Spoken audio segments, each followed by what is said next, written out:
Shalom, perkenalkan nama saya Septrilina Numberi. Saya adalah mahasiswa staf PN Bureda Sentani semester 4, jurusan Pendidikan Agama Kristen. Baik, di sini saya akan menafsirkan kitab Injil Lukas pasal 3 ayat 21 dan 22. Kita melihat ke belakang penulis dari kitab Injil Lukas ini. Penulis kitab Injil Lukas ini adalah Lukas atau yang dikenal sebagai Dr. Lukas. Dari sejarah gereja ternyata bahwa sekitar tahun 200 disebutkan nama Lukas sebagai seorang penulis atau pengarang kitab Injil yang ketiga. Pada waktu itu Irenaeus menulis, Lukas, teman seperjalanan Paulus, telah mencatat Injil yang diberitakan Paulus dalam suatu kitab.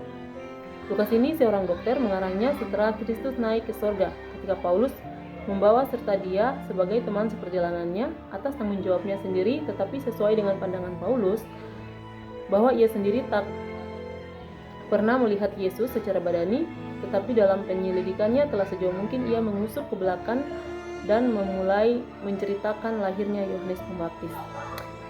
Baik, kita lihat di dalam kitab Injil Lukas pasal 3 ayat 21 dan 22, ternyata Lukas menegaskan lebih kuat daripada Markus dan Matius bahwa Yesus dibaptis sebagai salah seorang dari orang banyak yang dibaptis itu. Dengan demikian, Yesus menyatakan diri bersatu dengan orang banyak itu. Dalam ayat 21 ini, kita boleh melihat secara khusus kepada orang banyak, khalayak ramai atau rakyat biasa. Maka Yesus dibaptis karena mau menyatu dengan manusia. Sebab baptisan pentahiran dan baptisan pertobatan seperti yang dilakukan Yohanes tidaklah diperlukan Yesus sendiri. Pembaptisan Yesus itu hanya mempunyai arti karena Yesus disebut menjadi wakil dan pengganti kemanusiaan yang berdosa, yakni sebagai anak manusia yang sejati.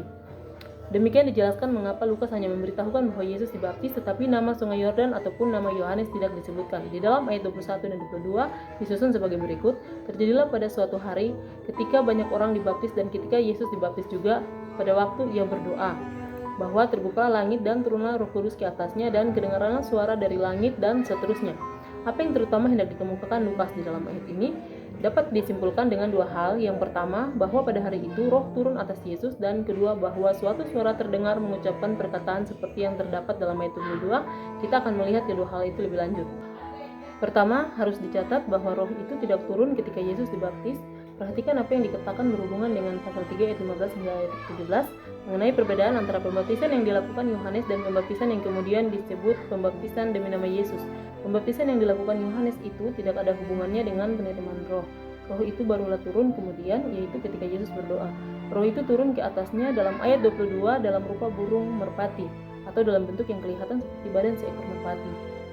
Dengan ungkapan yang aneh ini, rupanya Lukas menegaskan dua hal. Yang pertama, apa yang diceritakannya bukanlah hanya pengalaman batinnya yang terjadi dalam hati dan pikiran Yesus, tetapi ada betul-betul terjadi sesuatu, seperti kemudian pada hari raya Pentakosta juga ada betul-betul terjadi sesuatu yang dapat dilihat dan didengar bukan hanya oleh Yesus, melainkan juga oleh orang-orang lain sedemikian rupa hingga ada orang-orang di kemudian hari yang dapat memberi kesaksian mengenai hal itu.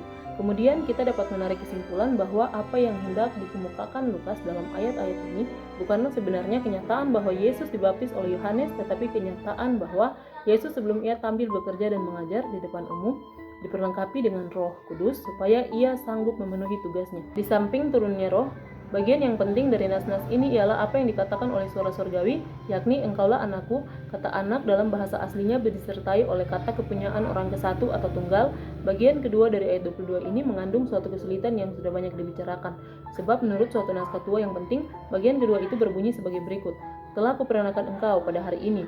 Jadi, kalau dalam Lukas 3 ayat 22 ini, Allah memproklamasikan bahwa Yesus berhak digelari anak Allah sebab dialah Mesias atau Kristus.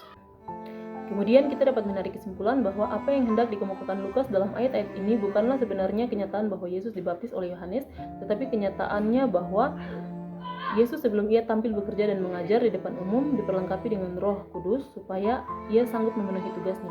Baik, di dalam konteks historis, pasal ini terjadi pada masa pemerintahan Tiberius Kaisar yang merupakan kaisar Romawi pada tahun 14 hingga 17 Masehi. Di dalam konteks budaya, Lukas menulis kitabnya untuk membaca orang-orang non-Yahudi atau orang-orang yang tidak akrab dengan tradisi Yahudi. Di dalam konteks teologis, Lukas menekankan bahwa Yesus adalah Mesias. Dan kita melihat relevansi masa kini dari kitab Injil Lukas 3 ayat 21 dan 22 mengingatkan kita tentang pentingnya memahami identitas kita di dalam Kristus, peran doa, kehadiran, dan Roh Kudus, serta kasih dan pengakuan dari Allah dalam kehidupan sehari-hari.